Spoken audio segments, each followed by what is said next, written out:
கிருபைகளுக்காய் கர்த்தரை நான் நன்றியோடு துதிக்கிறேன், ஸ்தோத்திரிக்கிறேன். நம்ம ஒவ்வொரு நாளும் வேதத்திலேருந்து நமக்கு ஆண்டவரை நெருங்கி எப்படி நம்ம போகணும், ஆண்டவர்கிட்ட இருந்த ஆசீர்வாதத்தை எப்படி பெற்றுக்கொள்ளணும், நிறைய காரியங்கள் இருக்குது. நிறைய காரியங்கள் நம்ம படிச்சுட்டு வரோம். அந்த இதில் இன்றைக்கி பரிபூர்ணமாய் தருகிறவர். இந்த பரிபூர்ணங்கும்போது பரிபூர்ணமாக தர்றதுக்கு ஆண்டவர் மாத்திரம்தான். அதாவது ஃபுல்னஸ் 100% நமக்கு தருது. ஈசாக்கு விதை வச்சான், என்ன எப்படி விளைய வச்சாருன்னு சொல்லி நீங்கள் வேதத்தை படிச்சிங்கன்னாக்கி உங்களுக்கு தெரியும். அவர் 100 மடங்கு எப்படி ஆசீர்வாதம் பெற்றார்னா, அவர் அந்த இடத்துல விதை விதைச்சி எதுவுமே முளைக்கக்கூடாத ஒரு காரியத்தில் இருக்கும் பொழுது ஆண்டவர் சொல்கிறார். ஆண்டவர் சொன்ன காரியங்கள் நிறைவேறுது அப்படிங்கிறதுக்கு தான் நான் அந்த ஈசாக்க சொல்கிறேன். ஏன்னா ஆண்டவர் எல்லாரும் கூட நம்மளை சேர்த்து பரிபூர்ணப்படுத்துறது இல்லை. நம்மளை ஸ்பெஷலாக ஆண்டவர் 100% எது இருக்கோ இல்லையோ நம்மளை 100% நம்மளை ஆசீர்வதிப்பார். ஈசாக்கா ஆசீர்வதிச்சார்னா அவர் விதை விதைச்ச உடனே தான் ஆண்டவர் சொல்லி விதை 100 மடங்கு அறுத்தாருன்னு சொல்லி இப்போ போட்டுக்குது. அப்போ ஆண்டவர் சொல்லி நாம் செய்யும்போது அதில் தான் பரிபூர்ணம். அதில் தான் நமக்கு 100% நமக்கு ஆசீர்வாதம் கிடைக்கும் அப்படிங்கிறத இன்றைக்கி நம்ம தியானிப்போம். இதுலேயும் நிறைய கருத்துக்கள் இருக்குது. நம்ம வாழ்க்கையில் இதை நம்ம கடைபிடிக்கும் பொழுது நம்முடைய ஆசீர்வாதத்தை தடை பண்ணுகிற எல்லா காரியங்களையும் நம்ம மீண்டு ஆண்டவருடைய ஆசீர்வாதத்தை சுதந்திரத்துக்கு மாத்திரமில்லை, மற்றவங்களுக்கும் ஆசீர்வாதமாக இருக்கிறதுக்கு நம்மளை பயன்படுத்துறதுக்கு இன்றைக்கி நம்ம இதை அர்ப்பணித்து ஜெபிப்போம். ஆண்டவர் பெரிய காரியங்களையும் இந்த நாட்களில் இந்த வசனத்தின் மூலமாக நம்ம கற்றுத்தருவான்னு சொல்லி நான் விசுவாசத்தோடு ஜெபிக்கும் பொழுது நம்ம எல்லாத்தையும் பெற்றுக்கொள்வோம். நம்ம வாழ்க்கையில் எல்லா காரியங்களும் பாருங்கள், வேதத்துலேருந்து வசனத்தை நம்ம தியானிக்கும் பொழுது அது நமக்கு உணவு மாதிரி தான். நமக்கு சாப்பாடை விட அது உணர்வு. நமக்கு ஒரு கற்றுத்தரக்கூடிய நிறைய காரியங்களை கற்றுத்தருது. அப்போ அதை சாப்பிடும்பொழுது இப்போ நம்ம சாப்பிடும்போது பார்த்திங்கனாக்கி ஏதோ ஒரு நமக்கு டேஸ்டானதை சாப்பிடுவோன்னு வைங்க. சிலருக்கு ஸ்வீட் தான் நல்லா பிடிக்கும்னு வச்சுக்கோங்க. அப்போ அவங்க ஸ்வீட் சாப்பிடும்போது இது நல்லா இருக்குது, இது எனக்கு ரொம்ப பிடிச்சிருக்கு, அதனால சாப்பிடுதேன், எனக்கு அது நல்லா ஒரு பிரயோஜனமாக இருக்குது, எனக்கு சாப்பிட்றதுக்கு இது சாப்பிட்டா நல்லா வயிறு நிறைஞ்ச மாதிரி இருக்குது அப்படின்னு சொல்லி சிலர் ஸ்வீட் சாப்பிடுவாங்க. அப்போ அவங்களுக்கு என்னன்னா, எனக்கு இது சாப்பிட்றதுனால எனக்கு ஒரு திருப்தி இருக்குது, இந்த சாப்பாட்டினால எனக்கு ஒரு என்ன சொல்கிறது, சாப்பிட்றது பிடிக்காத சாப்பாடை சாப்பிட்டாங்கன்னா என்ன சொல்லுவாங்க, இதெல்லாம் சாப்பிடலாமா, கசப்பாக இருக்குது, இல்லாட்டா ஒரு துவர்ப்பை கொடுத்தோம்னாக்கி இதெல்லாம் எனக்கு பிடிக்காது, இது தர்றீங்களேம்மா அப்படின்னு சொல்லி பிள்ளைங்கள்லாம் சொல்கிறத நம்ம பார்ப்போம். அப்போ அவங்களுக்கு பிடிச்ச மாதிரி ஒரு ஸ்வீட் மாதிரி அந்த மாதிரி செஞ்சு கொடுக்கும்போது சாப்பிடுவாங்க. பார்த்திங்களா, பெரியவங்களாக இருந்தாலும் சரி, நம்ம குழந்தைகளாக இருந்தாலும் சரி, அவங்க பிடிச்சதை கொடுக்கும்பொழுது பார்த்திங்கனாக்கி அவங்க அதை ஒரு மகிழ்ச்சியோடு ஏற்றுக்கிடுவாங்க. அந்த மாதிரி இந்த மகிழ்ச்சியை கொடுக்கக்கூடிய ஒரு வசனம் தான் இதெல்லாம். வசனங்கள்லாம் நம்ம வேத வசனங்கள்லாம் நம்மளை நல்லா பாதையில், அதாவது நேரான பாதையில் நம்மளை கொண்டு போய் நம்மளை இப்போ சாப்பிட்டது சொன்னேன் பாருங்கள், அது மாதிரி நம்மளை திருப்திப்படுத்தி நம்மளை எந்த வழியில் கொண்டு போகணும்னு சொல்லி நம்மளை கொண்டு போகக்கூடியது. சாப்பாடை நான் சொன்னோம்னா அது உதாரணத்துக்கு சொன்னேன். சாப்பாடு நமக்கு பிடிச்சது செய்கிற மாதிரி நமக்கு பிடிச்சது என்ன இருக்கணும்னா வேத வசனம் தான் நமக்கு உணவாக இருக்கணும். இந்த உணவை நம்ம சாப்பிடும்போது பார்த்திங்கன்னா இந்த சாப்பாட்டினால நமக்கு கிடைக்க பலனை விட இந்த பலன் தான் நமக்கு பெரிய பலனாக கிடைக்கும். அந்த பலனை நம்ம பெற்றுக்கொள்றதுக்கு இன்றைக்கி நம்ம ஜெபிப்போம். ஆண்டவர் பெரிய காரியங்களை நல்லா செய்வார். ஜெயிப்போம். நல்ல தகப்பனே, உங்களுக்கு நன்றி செலுத்துகிற சுவாமி. இந்த பரிபூரணத்தை பெற்றுக்கொள்ள எங்களுக்கு ஆலோசனை கொடுக்குற இந்த வசனங்களை ஆண்டவரை நாங்கள் தியானிக்கும் பொழுது எங்களோடு கூட நீங்கள் பேச வேண்டுமா ஜெபிக்கிற சுவாமி. நாங்கள் எப்படி உங்களுடைய பாதத்தில் வரணும், எந்த ஆசீர்வாதத்தை எப்படி சுதந்திரத்து கொள்ளணும்னு சொல்லி ஆண்டவரை நாங்கள் தியானிக்கும் பொழுதே நீங்கள் எங்களோடு கூட பேச வேண்டுமா ஜெபிக்கிறப்பா. ஈசாக்கு விதை விதைச்ச சொல்லும் பொழுது நீங்கள் சொன்னதை கீழ்ப்படிந்த பொழுது சூழ்நிலை எப்படி இருந்தாலும் சரி, அவர் சொன்னதை கேட்டு அப்படியே செய்யும் பொழுது 100 மடங்கு விதையை ஆண்டவரை அறுத்தார் என்று சொல்லி நம்ம பார்க்குறோமே ஆண்டவரே. அப்படிப்பட்ட 100 மடங்கு ஆசீர்வாதத்தை கொடுத்து எங்களை ஆசீர்வதிக்கிற தேவனுடைய வார்த்தைக்கு நாங்கள் கீழ்ப்படிந்து நடக்க எங்களுக்கு இன்றைக்கி நாளிலே கற்றுத்தர வேணுமா ஜெபிக்கிறோம் ஐயா. இந்த இடத்துல நாங்கள் குறைவாக இருப்போம் என்றால் பரிபூர்ணமாய் பெற்றுக்கொள்கிற தேவனிடத்தில் பெற்றுக்கொள்ள இந்த வசனத்தின் மூலம் எங்களோடு கூட பேச வேணுமா ஜெபிக்கிறோம். ஆவியானவர் எங்களோடு கூட தங்கியிருந்து எங்களுக்கு கற்றுத்தந்து வழிநடத்துமா ஜெபிக்கிறோம். அதை கடைபிடிக்கவும் உதவி செய்யணுமா ஜெபிக்கிறோம். அந்த ஆசீர்வாதத்துக்கு தடையாக இருக்கிற எல்லா தடைகளையும் நீக்கி உடைய ஆசீர்வாதத்தை சுதந்திரத்துக் கொள்கிற பிள்ளைகளாக நான் காணப்பட அநேகருக்கு ஆண்டவரே ஆசீர்வாதமாக இருக்க எங்களை பயன்படுத்த வேண்டுமா ஜெபிக்கிறோம். இந்த கருத்தில் அர்ப்பணிக்கிறோம். நீங்களே பொறுப்பெடுத்து வழிநடத்தமா ஜெபிக்கிறேன். துதிக்கான மாய்மெல்லாம் அம்மாக்கே செலுத்துகிறேன். இயேசு ரட்சகர் நாமத்தில் ஜெபங்கள் நல்ல பிதாவே, ஆமென். ஒரு பாடல் பாடி வசனத்துக்கு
எனக்கு யாருண்டு என்று கலங்கின நேரத்தில் உம் கரம் என்னை நடத்தியதே.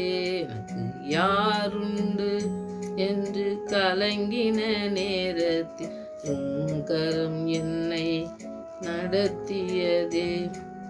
உடைத்தே உருவாக்கினே சிற்சித்தே சீர்படுத்தினே புடமிட்டே புதிதாக்கினே பிரித்தே பிரியாதிருந்தே.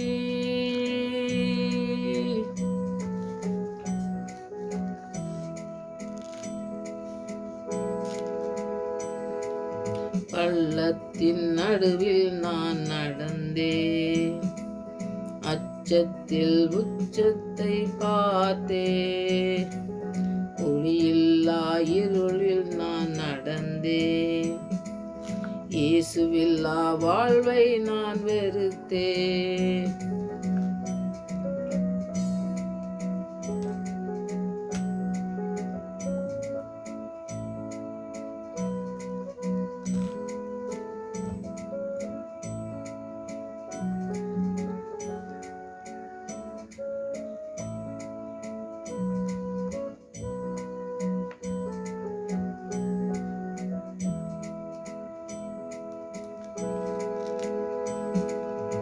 மரணத்தின் விளிம்பில் நான் இருந்தேன், பாதாள குழியில் நான் கிடந்தேன். பாவத்தின் பாரத்தை சுமந்தேன், இயேசுவில்லா வாழ்வை நான் வெறுத்தேன். உடைத்தே உருவாக்கினே சிற்சித்தே சீர்படுத்தினே புடமிட்டே புதிதாக்கினே பிரித்தே பிரியாதிருந்தே.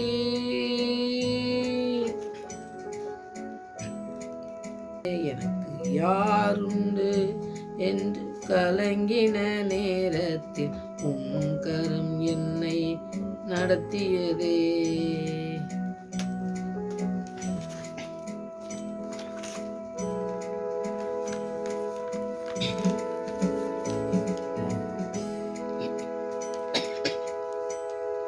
இன்றைக்கி நம்ம பரிபூர்ணமாக நமக்கு தர்ற ஆண்டவரை நம்ம பிடிச்சிடலாம். நம்ம பரிபூர்ணமாக நம்ம யார்கிட்டையுமே பெற்றுக்கொள்ள முடியாது. நம்ம ஒருவேளை வசதி படைத்தவங்களாக இருந்தாலும் சரி, நிறையா நமக்கு படிப்பு நிறையா இருந்தாலும் சரி, எந்த விதமான காரியங்கள் உலக காரியங்களை நம்ம பெற்றுக்கொண்டாலும் ஆண்டவர்கிட்ட பெற்றுக்கொள்ள காரியங்களை நம்ம இந்த உலகத்தில் நம்ம பெற்றுக்கொள்ள முடியாதுங்கிறத முதலாவது நம்ம தெரிஞ்சுக்கணும். ஆண்டவர்கிட்ட பெறுறது வேறு, உலகத்தில் பெறுறது வேறு. ஆண்டவர் ஆபிரகாமை எப்படி ஆசீர்வதிச்சாருன்னு உங்களுக்கு தெரியும். ஆண்டவர் வெறுமையாக போனவரை ஆசீர்வதிக்கார். ஆனால் நாம் இப்போ இங்கே உலகத்தில் இருக்கும்போது பார்த்திங்கன்னா நிறையா படித்து அவங்க நிறைய சம்பாதிச்சு நிறைய பேர் பார்த்திங்கன்னா 1 லட்சம் 1.5 லட்சம் சம்பளம் வாங்குறவங்க இருக்காங்க. இன்றைக்கி அப்படி சம்பாதிக்கும் போது மாத்திரம்தான் நம்ம அதுலேருந்து நம்ம நிறைய செலவு பண்ணலாம் அப்படின்னு சொல்லி செய்யலாம். ஆனால் பாருங்கள், ஆண்டவருடைய ஆசீர்வாதத்தை பெற்ற ஆபிரகாம் என்ன சொன்னார், நம்ம உலக பிரகாரமாக நம்ம எவ்வளோ தான் சம்பாதிச்சாலும் அது பற்றாமல் போகிறதுக்கு எல்லாம் உலக பிரகாரமாக நல்லா செலவு பண்ணுவாங்க, அவ்வளோதான். அதனால நிறைய ஆசீர்வாதத்தை பெற முடியாது. ஆனால் ஆபிரகாம் வேறு யார்ட்டுமே கையேந்த மாட்டார். ஆண்டவர் ஆசீர்வதிச்சிருக்காரு, நான் யார்ட்டுமே கையேந்த மாட்டேன் அப்படிம்பார். அப்போ இவங்க இப்போ பார்த்தீங்கன்னாக்கி உலகத்தில் நம்ம பார்த்தோம்னாக்கி நிறையா நான் ஒரு சகோதரன் சொன்னார். அவர் ஒரு மதத்தை பற்றியோ மற்ற எதையும் பற்றி பேசலை. அவர் பொதுவாக சொன்னார், எங்களெல்லாம் பார்த்திங்கன்னாக்கி நிறையா நகை கொடுக்கணும், நிறையா வரதட்சணை கொடுக்கணும், அப்புறம் பொண்ணை வச்சுருக்கேன், நான் கார்லாம் வாங்கி கொடுக்கணும். கார்லாம் கேட்காங்க, இன்றைக்கி முதல்ல 5 கேட்டாங்க, இப்போ கார் கேட்காங்க, நான் என்ன பண்ண தெரியல அப்படின்னு சொன்னார். நான் சொன்னேன், அப்போ நீங்கள் வாங்கியிருப்பீங்களா அப்படின்னு சொன்னால், நான் இந்த காலத்துலலாம் அப்படி இல்லைங்கம்மா, இப்போ கேட்குறாங்க. அப்படி அவங்க வசதி இருக்கோ இல்லையோ, அவன் வேலை பார்க்கணும் வேலை பார்க்கலையோ, அவன் கொஞ்சம் சொத்து வச்சுருந்தாலும் சரி, நீ இதெல்லாம் செய்யுங்க அப்படின்னு சொல்லி நிறையா பவுன் நிறைய கேட்காங்க, காசு கேட்காங்க அப்படின்னு சொல்லி சொன்னார். அப்போ அவங்களுடைய ஆசீர்வாதம் பார்த்திங்கன்னாக்கி, நீ சம்பளம் வாங்குறதுனால ஒருவேளை அவர் கொடுக்குறத நீங்கள் உங்கள் பொண்ணுக்கு என்ன கொடுக்கீங்களோ அதை நீங்கள் செய்யுங்க. எனக்கு ஒன்றும் குறைச்சலே கிடையாது, எனக்கு தான் எல்லாம் சம்பளம், நான் 1.5 லட்சம் சம்பளம் வாங்குதேன். அதனால் நீங்கள் உங்கள் பொண்ணை படிக்க வச்சுருக்கீங்க, அவள் வேலை பார்த்தா செய்யட்டும், எனக்கு ஒன்றும் நீங்கள் தர வேண்டிய நகையோ உங்கள் பணமோ எனக்கு தேவையில்லை அப்படின்னு சொல்லி சொல்கிற எத்தனை பையங்க இருக்காங்கன்னு சொல்லி நம்ம விரல விட்டு தான் எண்ணணும். அதனால் பணம் வந்து பார்த்திங்கன்னா நீங்கள் எவ்வளோ தான் சம்பாதிச்சாலும் சரி, அவங்க மற்றவங்களுடைய காசை கேட்காங்க. ஆனால் ஆண்டவருடைய ஆசீர்வாதத்தை பெற்ற ஆபிரகாம் நான் ஒருத்தட்டையும் கையேந்த முடியேன்ட்டார். எனக்கு அதுதான் நமக்கு ரொம்ப ஆசீர்வாதம். பாருங்கள், ஆசீர்வாதம் ஆண்டவர்கிட்ட வந்து நம்ம பெற்றுக்கொள்ளணும். அதனால் பரிபூர்ணங்கிறதும் பாருங்கள், ஆண்டவர் மாத்திரம்தான் அந்த பரிபூர்ணம் நமக்கு 100 மடங்கு எல்லா தேவையும் சந்திக்க வல்லமை உள்ளவர். அதனால் நம்ம உலக பிரகாரமாக நம்ம எதிலையுமே வந்து அந்த மாதிரி இருக்கவே முடியாது அப்படிங்கிறத நீங்கள் வாழ்க்கையில் அனுபவிச்சுருந்தா தெரியும். ஆண்டவருடைய ஆசீர்வாதம் என்ன, இது நம்ம உலக வாழ்க்கையில் இருக்குது என்னன்னு சொல்லி நம்ம பார்த்தோம்னாக்கி, அதனால் ஆண்டவர்கிட்ட தான் நம்ம பரிபூரணத்தை பெற்றுக்கொள்ளணும். அதை தான் இன்றைக்கி நம்ம தியானிக்க போகிறோம். சங்கீதம் 16:11 பார்த்தீங்கன்னாக்கி, உம்முடைய சமூகத்தில் பரிபூர்ண ஆனந்தம் இருக்குங்க. அது உங்களுடைய சமூகத்தில். ஆனால் பார்த்து நான் சொன்னேன் பாருங்கள், அது மாதிரி அவருடைய சமூகத்துக்கு வரணும். அவருடைய சமூகத்துக்கு வரும்பொழுது தான் நமக்கு வந்து பரிபூர்ணமான அந்த ஆனந்தத்தை நம்ம பெற்றுக்கொள்ள முடியும் அப்படிங்கிறத நம்ம வந்து தியானிக்கும் பொழுது தான் தெரியும். அப்போ பாருங்கள், இங்கே 100வது சங்கீதத்தில் படித்து பார்த்தீங்கன்னா 2வது வசனத்தில், மகிழ்ச்சியோட கர்த்தருடைய ஆராதனை செய்து ஆனந்த சத்தத்தோடு அவர் சந்நிதி முன் வாருங்கள். ஆனந்த சத்தத்தோடு வாங்கன்னு சொல்கிறாரு. இங்கே பாருங்கள், ஆனந்த சத்தத்தோடு வரணுங்காரு. இங்கே நீங்கள் 16வது சங்கீதத்தில் நீங்கள் படித்து பார்த்தீங்கன்னாக்கி, அவங்க வந்து பார்த்தீங்கன்னாக்கி அவருடைய சமூகத்தில் பரிபூர்ண ஆனந்தம் இருக்குங்காரு. அவருடைய சமூகத்துக்கு போகணும். அவர் சமூகத்துக்கு போகும்போது ஆராதனை செய்யும் பொழுதே பார்த்தீங்கன்னா ஆனந்த சத்தத்தோடு தான் அவர் சந்நிதி முன் போகணும். ஏன்னா ஆனந்தம்னாலே என்னது, ஒரு பெரிய ஒரு களிப்பு, ஒரு நல்லா நமக்கு வந்து என்ன, நீ ஆனந்தமாக இருக்கியா அப்படின்னு சொல்லி சொல்கிறாங்க. சிலர் வந்து பார்த்தீங்கன்னாக்கி நீ வந்து ரொம்ப ஜாயாக இருக்கியா அப்படின்னு சொல்கிறாங்களா இங்கிலீஷில். அந்த மாதிரி அவர் வந்து ஆனந்த சத்தத்தோட சந்நிதி முன் வாழுங்க அப்படின்னு சொல்லி கூப்பிடுறத சங்கீதத்தில் நம்ம பார்க்கோம். அப்போ நம்ம ஆனந்த சத்தத்தோடு நம்ம போகணுன்னாக்கி அவருடைய சமூகத்துக்கு போகும்பொழுதே பார்த்திங்கன்னா மகிழ்ச்சியோட அந்த உணர்ச்சியோடு போகணுமாம். ஆனால் நம்ம பாடும்போது பார்த்திங்கன்னா சிலர் வந்து பாடும்போது கண்ணீர் வரும். அந்த பாடலுடைய வரிகளை பார்க்கும்போதே கண்ணீர் வெடிச்சு படிக்கவங்க நிறைய பேர் இருப்பாங்க. அப்போ அந்த கருத்தில் தான் நம்ம வந்து ஆண்டவருடைய சமூகத்துக்கு போகணும் அப்படிங்கிறது தான் ஆனந்த சத்தத்தோடனா அவருடைய சமூகத்துக்கு போகும்பொழுதே நம்ம நல்ல மகிழ்ச்சியோட அவரை பாடணுங்கிறது ஒரு மகிழ்ச்சி. நம்ம ஒரு சபையிலலாம் பார்த்திங்கனாக்கி பாடும்பொழுது அப்படியே சும்மா நிற்பாங்க. அப்போ அவர் சொல்லுவார், பாடும்போது நல்லா கைத்தட்டி நல்லா சவுண்டாக படிக்கணும் அப்படிலாம் சொல்கிறதெல்லாம் நிறைய நீங்கள் சபையில் கேட்டிருப்பீங்க.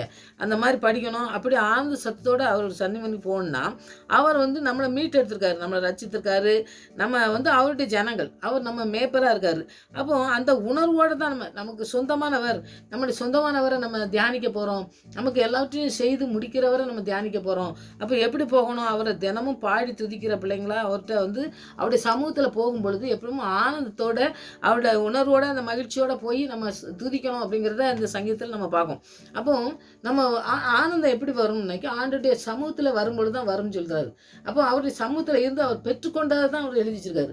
அப்போ நம்மளும் அந்த சமூகத்தில் போய் தான் அந்த ஆனந்த பாடல்கள் பாடும்போதோ சரி, அவர்கிட்ட துதிக்கும் பொழுதோ, அவருடைய பாதத்தில் வரும் பொழுதோ, அவர்கிட்ட வந்து ஏதோ பெற்றுக்கொள்றதுக்கு நம்ம ஜெபிக்கும் பொழுதோ பார்த்திங்கனாக்கி அவரோட மகிழ்ச்சியோடு தான் போகணும். எப்பவும் அழுதுகிட்டே இருந்துட்டு போகணுன்னு அவசியம் இல்லை. எப்பவும் பாருங்கள், எப்பவும் ஆண்டவர்கிட்ட மகிழ்ச்சியோடு வாங்கன்னு தான் சொல்கிறாரு. அப்போ மகிழ்ச்சியோடு போகும் பொழுதே அந்த மகிழ்ச்சி திரும்ப நமக்கு தருவார் ஆண்டவர். அதை நம்ம பெற்றுக்கொள்வதற்கு இன்றைக்கி நம்ம ஜெபிக்கணும். அதை தான் இந்த வசனத்தில் நம்ம படிக்கணும். அடுத்தது பார்த்திங்கனாக்கி 2வது பார்த்திங்கனாக்கி நீங்கள் வசனங்களை வந்து நீங்கள் படிக்கும் பொழுதே அதுக்கு ஏற்ற வசனங்களையும் நீங்கள் தியானிக்கும் பொழுது ரொம்ப அதிகமாக நீங்கள் தியானிக்கலாம். யோவான் 1:16, யாக்கோபு 4:6 பார்த்திங்கன்னா அவருடைய பரிபூரணத்தினால் நாம் எல்லாரும் கிருபையின் மேல் கிருபை பெற்றோம் அப்படின்னு சொல்லி நம்ம படிக்கும். அப்போ கிருபையின் மேல் கிருபை பெற்றோம் அப்படின்னோம்னா கிருபை வந்து எப்பவுமே இலவசமாக தரது ஆண்டவர் வந்து. இந்த யாக்கோபு 4 பார்த்திங்கன்னா தாழ்மைகளுக்கு கிருபை அளிக்கிறாருன்னு நம்ம படிக்கும். அப்போ தாழ்மையாக இருக்கணும்னாக்கி நம்முடைய வாழ்க்கையில் என்ன இருக்கணும், ஆண்டவருடைய பிரசன்னம் இருக்கணும். ஆண்டவர்கிட்ட நான் மேலே சொன்னேன் பாருங்கள், அவருடைய சந்நிதி முன்ன பாடி துதிக்கிற பிள்ளைங்களாக இருக்கணும். ஆண்டவருடைய சத்தத்தை கேட்குற பிள்ளைங்களாக இருக்கணும். அவர் தான் நம்ம ரட்சிப்பு கொடுத்துருக்காரு, அவர் தான் நமக்கு கிருபை தந்திருக்காருங்கிற அவர் வந்து நம்ம நல்ல மேய்ப்பராக இருக்கார், நமக்கு கற்றுத்தரக்கூடியவராக இருக்கார். நம்ம வந்து எப்பவுமே கடிந்து கொள்கிற நம்ம மனுஷங்கிட்ட போய் ஒரு 10 திருப்பு கேட்டோம்னாக்கி ஒன்றா கேள்வியே கேட்டுட்டு இருந்தோம்னா கோவம் வந்து சொல்லித்தர மாட்டேன் அப்படின்ட்டுருவாங்க. ஆனால் ஆண்டுகிட்ட பாருங்கள், நம்ம எத்தனை திருப்பு போய் நம்ம தெரியல அப்படின்னு கேட்டோம்னாக்கி அவர் கடிந்து கொள்ளுறவரே கிடையாது. நமக்கு அதான் நல்ல மேய்ப்பர். அவர் எல்லாத்தையும் நமக்கு கற்றுத்தரக்கூடிய ஆண்டவராக இருக்கார். அதனால் தாழ்மை உள்ளவர்களுக்கு கிருபை அளிக்கிறார். தாழ்மைன்னா என்னது, முதல்ல தாழ்மை வந்து ஆண்டவர்கிட்ட இருக்கணும்.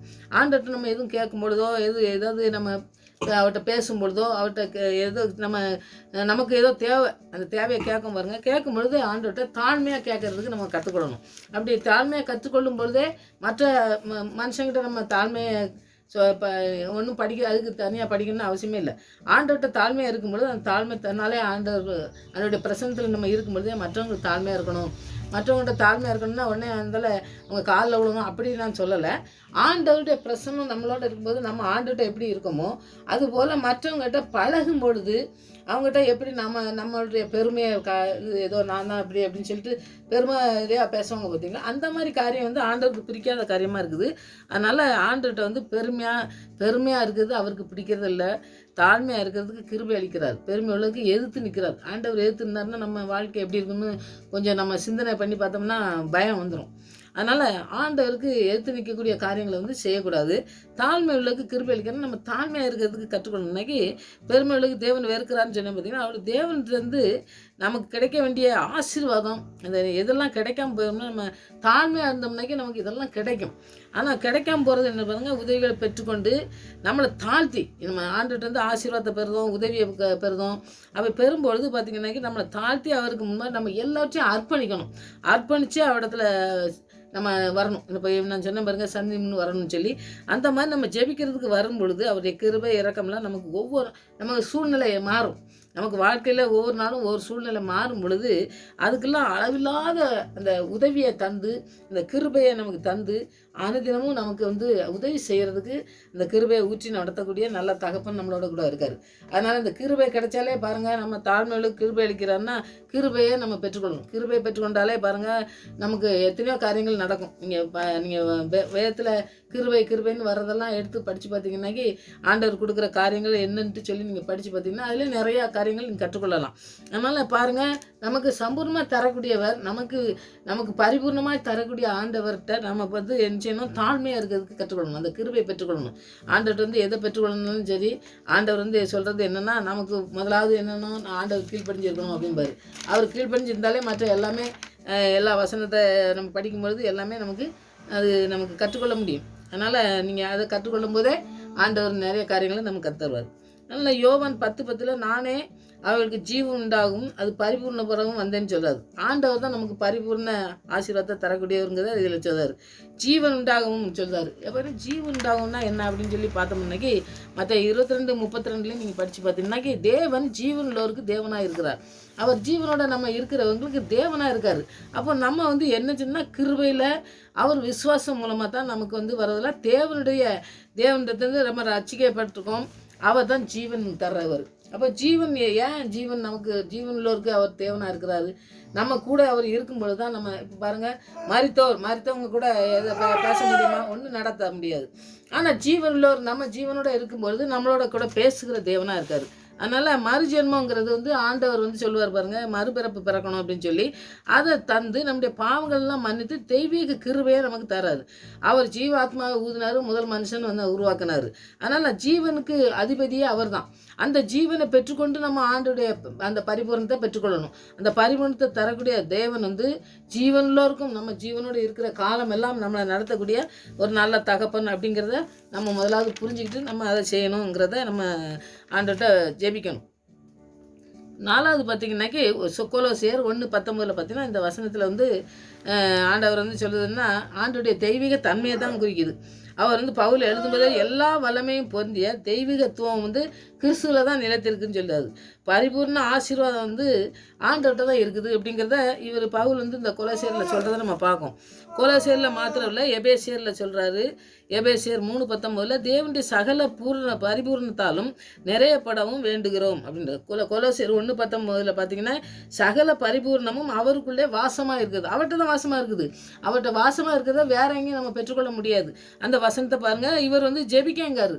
பவுல் வந்து ஜெபிக்கிறது தான் அந்த எபேசியர் 3:19 தேவனுடைய சகல பரிபூரணத்தாலும் நிறையப்படவும் வேண்டுகிறேன்காரு, உங்களுக்காண்டி ஜெபிக்கேங்கிறது. சகலமும் அவரால் உண்டானதுன்னு சொல்லி அவர் எல்லா பரிபூர்ணமும் அவரிடத்துல மாத்திரம்தான் இருக்குன்னு சொல்லி நாம் பெற்றுக்கொள்ளதுக்கு நம்ம முதலாவது அவர்கிட்ட ஜெபிக்கிறதுக்கு அவரை துதிக்கிறதுக்கு நம்ம போகும் பொழுதே அந்த பரிபூரணத்தால் நம்மளை நிறைக்கக்கூடிய நல்ல தகப்பன் நம்மளோட கூட இருக்காரு. அந்த பரிபூரணத்தை பெற்றுக்கொள்ளணும். நம்ம பெற்றுக்கொண்டால் தான் நம்ம மற்றவங்களுக்கு கொடுக்க முடியும். நமக்கே பாருங்கள், ஒரு சிலர் பாருங்க நல்லா சம்பாதிப்பாங்க, அவங்களுக்கு போக மிச்சம் இருக்கிறதெல்லாம் மற்றவங்களுக்கு கொடுக்கணுங்க, இலவசமாக கொடுக்கணும் அப்படின்லாம் நினச்சி நிறைய செய்கிறவங்கலாம் இருக்காங்க. எல்லாருமே மோசம்னு சொல்ல முடியாது. அப்படியே ஆண்டவர் அதோட தூண்டி இப்படி செய்யின்னு சொல்லும் பொழுது அது செய்கிறாங்க. அவங்க பெரிய ஆசீர்வாதத்தை சுதந்திரிக்காங்க. நமக்கு மாத்திரமே வச்சுட்டு நமக்கு மாத்திரமே சொத்து சேர்க்கணும் அப்படிங்கக்கூடிய காரியங்கள் செய்யாமல் ஆண்டவர் பரிபூர்ணமாக நமக்கு தந்திருக்காரா, அதுலேருந்து எதுக்கு நமக்கு இதை தந்திருக்காரு, அதை மற்றவங்களுக்கு நம்ம கொடுக்குறதுக்காண்டி நமக்கு தந்திருக்காருன்னு சொல்லி கொடுக்குறவங்களுக்கு பெரிய ஆசீர்வாதத்தை பெற்றுக்கொள்ளதை நீங்கள் பார்க்கலாம். அதனால் நமக்கு என்ன நம்மளால் எந்த உதவி செய்ய முடியுமோ அந்த உதவி நம்ம செய்யணும், மற்றவங்களுக்கு செய்யணுங்கிறது ரொம்ப முக்கியமானதுங்க. அது பார்த்தீங்கன்னாக்கி நீங்கள் நமக்கு பண வசதியாக இருக்கலாம், இல்லாட்டா வேறு ஏதாவது உதவி செய்ய நம்மளால் முடியும்னாக்கி மற்றவங்களுக்கு இந்த உதவி செய்கிறத நம்ம செய்யணும். ஏன்னா ஆண்டவர் எப்பவுமே உதவி செய்கிறத ரொம்ப மதிப்பார். ஆண்டவர் பாருங்கள், ஒரு சில காரியங்கள்லாம் சொல்லும் பொழுது பார்த்தீங்கன்னாக்கி சின்ன காரியமானாலும் சரி, ஒரு கலசம் தண்ணி கொடுத்தாலே அதுக்கு ஆசீர்வாதத்தை பெற்றுக்கொள்வேன்னு சொல்கிறாரு. அப்போ அந்த மாதிரி ஆண்டவர் உதவி செய்கிறது, அவர் உதவி செய்கிறது, அவர் பரிபூர்ணமாக நடத்துறது. அவர் எதுலையுமே குறைவாக யாருமே நம்ம ஆண்டுடைய பிள்ளைய வைக்கல. அவர் நம்முடைய தகப்பன், நாம் அவங்க பிள்ளையாக இருக்கும் பொழுது நம்மளை அப்படியே குறைவாக தான் இருக்கணும், அப்போ தான் நமக்கு சொன்னது கேட்பான்லாம் மனுஷன் உலக தகப்பன் மாதிரி தாய் அப்படி வைக்கலாம். ஆனால் ஆண்டவர் நமக்கு அப்படி வைக்கிறதே இல்லை. ஆண்டவர் பரிபூர்ணமாக நமக்கு எப்போவுமே பாருங்கள் நிறைவாய் தந்து மற்றவங்களுக்கு கொடுக்க மாதிரி வச்சுருந்தாருனாக்கி அது கொடுக்கணும்.